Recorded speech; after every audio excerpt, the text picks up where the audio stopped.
فجر يوم الاثنين 8 أغسطس 2005 مدينة كانت حرفيا لسه بتطلع من النوم. الجو كان هادي جدا وتقيل والرطوبة كانت عالية جدا، والشارع اللي فيه البنك المركزي كان شبه ميت. مباني قديمة لونها باهت جدا ومحلات مقفولة ببوابات حديد، وكل حاجة فيها إحساس بالإهمال الهادي. مبنى البنك نفسه كان متواضع جدا، مفيش أعمدة ضخمة ولا حراسة شديدة، حيطان مستقيمة عادية أكنه مبنى حكومي كده، لدرجة إنك لو عديت من جنبه مش تحس إنه بنك أصلا. كان فيه هدوء زيادة عن اللزوم. جوه المبنى كانت الأرضيات باردة جدا، ريحة ورق قديم ومزيج هوا كده من الورق المحبوس والفلوس اللي متخزنة بقالها سنين. المكان ده ما كانش بنك بمعنى المعروف، ده كان مخزن فلوس ملهاش أرقام تسلسلية حديثة، يعني ملهاش هوية، مجرد ورق كده. وده كان أول سبب يخلي اللي جاي ده يحصل.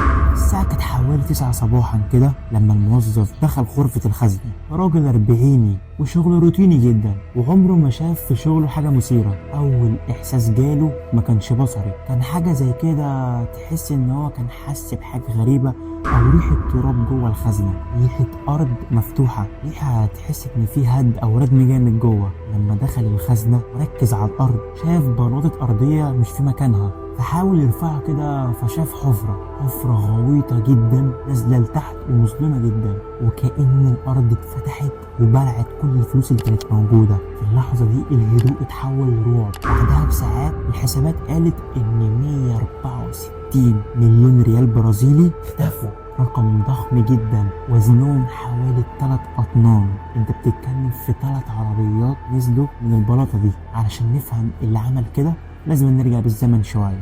الحكاية بدأت لما العصابة اللي سرقت الفلوس دي استأجرت بيت بجنب المركز ده، ودهنوا البيت باللون الأخضر وكتبوا عليه شركة جراس لبيع العشب الصناعي. الزعيم بتاعهم كان اسمه باولو، وده كان يعتبر معلم في التموين. كان بيخرج كل يوم يوزع عينات نجيلة صناعي ومجانية جدا للجيران، ويقعد على القهوة ويدردش في أحوال التربة والزراعة والكلام ده، لدرجة إن مفيش حد شك لحظة واحدة، ومحدش حتى شك إن الراجل ده بيحفر نفق طوله 73 متر تحت الارض. وعشان يداروا على التراب دوت كان ذكي جدا باولو ده. كان في دايما عمال داخله وخارجه وشاله معاهم رمل، والناس ما شكتش اللحظه علشان متاكدين ان الرمل ده بيستخدموه للزراعه. النفق اللي كان بيحفره ده ما كانش مجرد نفق او مجرد حفره عاديه، ده كان حرفيا عمل هندسي عظيم جدا. كانوا جايبين خبير انفاق، وده كان هربان قبل كده من سجن ومهرب معاه اكتر من 50 بني ادم، وهربهم عن طريق نفق برضه. النفق كان متبطن من جوه من بلاستيك عشان الرطوبه،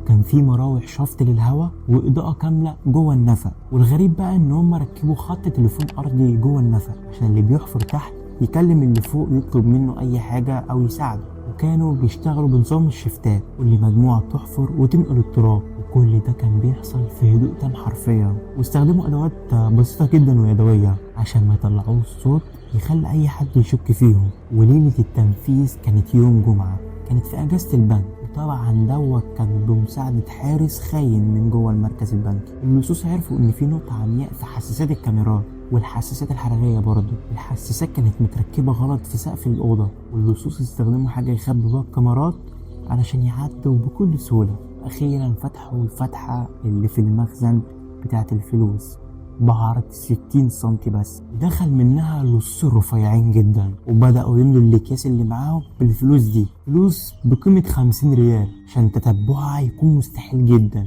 قعدوا يومين كاملين ينقلوا في الاكياس دي، اكياس حرفيا وزنها يهد جبال، لحد لما سحبوا 164 ريال برازيلي. الشرطة أول لما عرفت بالموضوع حاولت إنها تعرف مين اللي عمل كده بسرعة، وتلم بقدر من الإمكان أي كمية من الفلوس اللي راحت دي، عشان العقوبة اللي في البرازيل السرقة عقوبة حنينة قوي، وهم عايزين على قد ما يقدروا يرجعوا الفلوس. ولما الشرطة دخلوا الحفرة ديت عرفوا إنها بتودي على المزرعة دي، واللي ما كانش فيها أي حد حرفيا. واللصوص كانوا مرشين الحفرة كاملة ببودرة تغطي البصمات، وبرضه جوه المحل كانوا مخطين المحل كامل بالبودرة دي. لكن الذكاء هنا مكملش خالص، كانوا سايبين غلطة واحدة كلفتهم حياتهم كلهم. كان في بره كيس زبالة جواه كرتونة بيتزا متاكلة وكارت شحن، ولحسن حظهم كارت الشحن عرفوا مين اللي شحن، وعلى طول جابوا اصحاب الارقام الناس اللي نقلت الفلوس دي.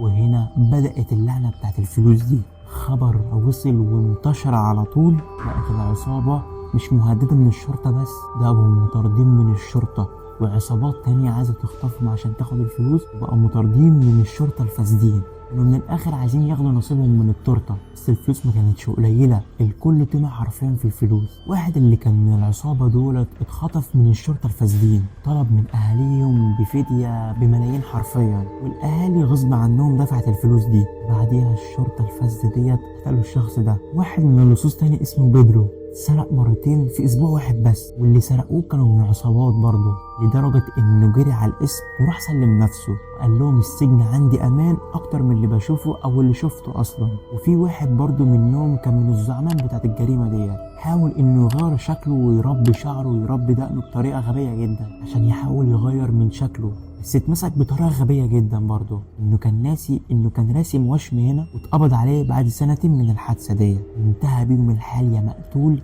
يا مسجون 100 سنة، يا اما اتخطف وفلوسه كلها اتاخدت، والشرطة هنا ما رجعتش غير 34 مليون بس. ودي كانت قصة اكبر سرقة بنك مش في البرازيل بس، ده في العالم كله. دلوقتي انت قولي لو كنت مكانهم ومعاك 3 طن من الفلوس، انت تعرف تهرب بيهم فين؟ استني رأيكم في الكومنتات، ما تنساش اللايك والاشتراك عشان القصة الجاية هتكون اخطر ان شاء الله.